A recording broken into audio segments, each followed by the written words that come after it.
Okay, Frankie, I will give you the floor. First question I have for you. Penguins president Brian Burke said this week they have made some progress in negotiations with their big pending UFAs. Of course, that's Kris Letang, it's Evgeny Malkin.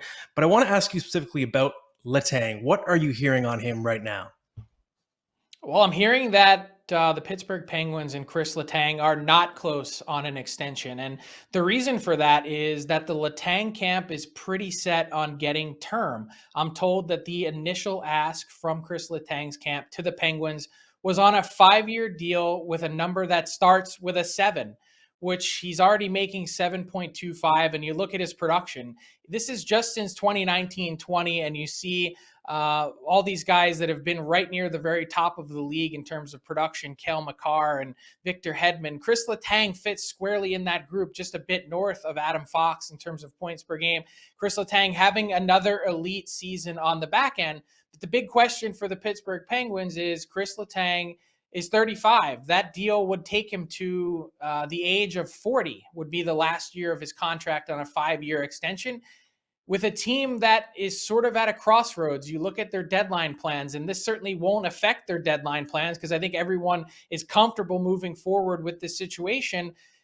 How does Kris Letang and Evgeny Malkin fit into the broader picture of where the Pittsburgh Penguins are heading from here? We know that they're not going to likely be trading away future assets to improve this team at the deadline. 5 years, I just don't see that type of term being handed out by Pittsburgh.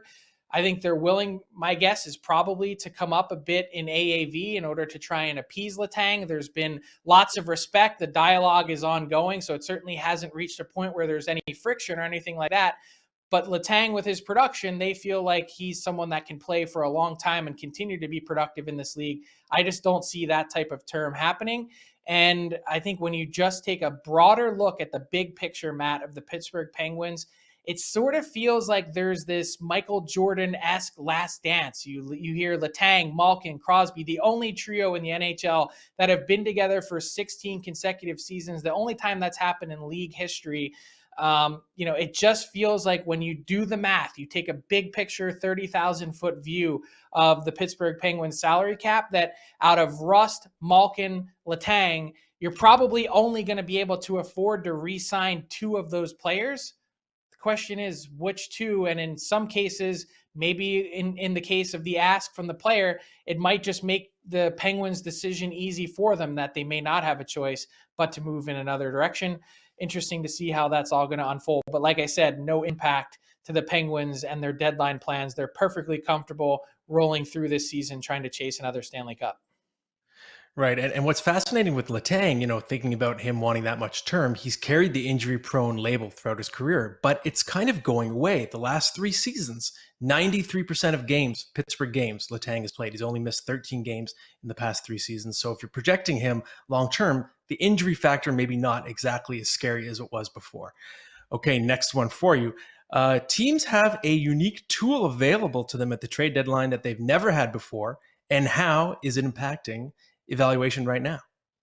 Well, that's the puck and player tracking data. It's been provided to teams since the start of this season. And the interesting thing is, not every team in the NHL has had the ability to mobilize their staff to really sift through these millions of data points to find out more information. So this is the first deadline that some teams that are advanced or ahead of the curve, or frankly just have the biggest staff and the biggest brains to put all these numbers together and figure out what they mean, is they've been able to use this data to evaluate some players in ways that they haven't previously. So I'll give you an example. I mentioned in my reporting that Hampus Lindholm is the #1 defensive target on the rental market for a number of teams, I believe, including the Florida Panthers. Now, they've been able to look at this data and say, well, what can we learn about Hampus Lindholm at his age and with his experience in the NHL about something like his skating? And you could probably see this with your eye, that Hampus Lindholm is an excellent skater. They've been able to, some teams, identify Hampus Lindholm as elite of the elite in terms of the top 15% or so in the NHL in skating. distance traveled, things like acceleration, deceleration, all those things, straight line speed, directional speed, agility, it's all in the data. And so teams, I'm told, have been using this at the deadline to have those conversations that, previously you might have had with a scout. They don't have to look for those things necessarily anymore. They can see it right in the numbers. So it's impacting this deadline in terms of the evaluation. That's amazing. It combines the theories of the spreadsheet and the eye test, two different schools of thought merging. Pretty exciting stuff. Next one for you. Obviously, you were the one to report this week. The NHL severing ties with the KHL right now in light of the Russian attacks on Ukraine. So I'm curious, what is the impact on planning the World Cup of Hockey, which was slated, we think, for 2024? Well, I think it throws a wrench into it. I don't think there's really any question about that, because they are trying to get the World Cup of Hockey up and running again, not just for 2024, but I think ultimately they'd like to announce a series of tournaments, 24, 28, 32, that really put international hockey on the map and put it on the map for good. But think back to the 2016 World Cup of Hockey, when to field an 8-team tournament, they didn't include some of the smaller federations that may not have had a chance to be successful for competitive reasons. So they added Team North America and they added Team Europe. Well, in this case, I guess big picture, I'm told that it doesn't affect the tournament's planning because the structure will be the same. And the league is confident that they can put together a tournament and have enough teams available to them from a competitive standpoint where they feel like they can still put the tournament on. But to then take another team out potentially in Russia, well, that certainly makes it even a little bit more difficult. The league would have to get more creative in order to pull something like that off.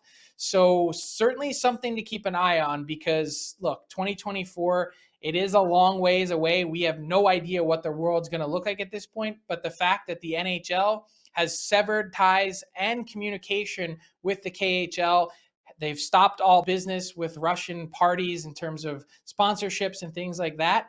Wow, it would be fascinating to see a World Cup of Hockey and not have Russia in it.